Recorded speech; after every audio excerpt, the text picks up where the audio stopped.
Praise the Lord. God bless Samarlakota. సామర్లకోటకు నేను రాబోతున్నాను.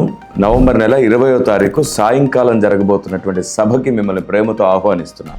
Jesus Christ prayer ministries వారు నిర్వహించు అభిషేక ఆశీర్వాద పండుగలు. స్థలం అంబేద్కర్ సెంటర్, హుసేన్పురం.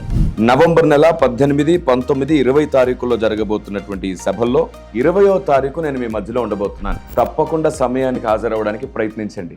మీకు తెలుసా, యేసు ప్రభు బైబిల్లో ఎన్నో ఉపమానాలు చెప్పాడు. ప్రతి ఉపమానాన్ని ఆయన అక్కడికక్కడే వివరిస్తూ వచ్చినవి, ఆయన వివరించినా సరే అర్థం కాకుండా మిగిలిపోయినవి, మరికొన్ని ఇప్పటికీ అర్థం చేసుకోకుండా అపార్థం చేసుకునేవి ఉన్నాయి.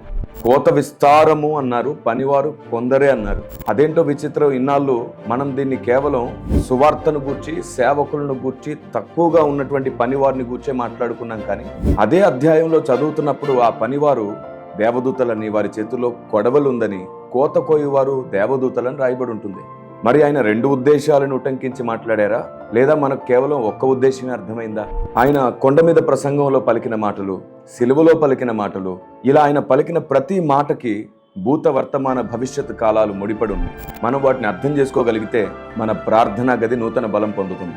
లేఖనం ఎంత ఎక్కువ అర్థమవుతుందో మన ఆత్మ అంత వర్ధిల్లుతుందని మీకు తెలుసా?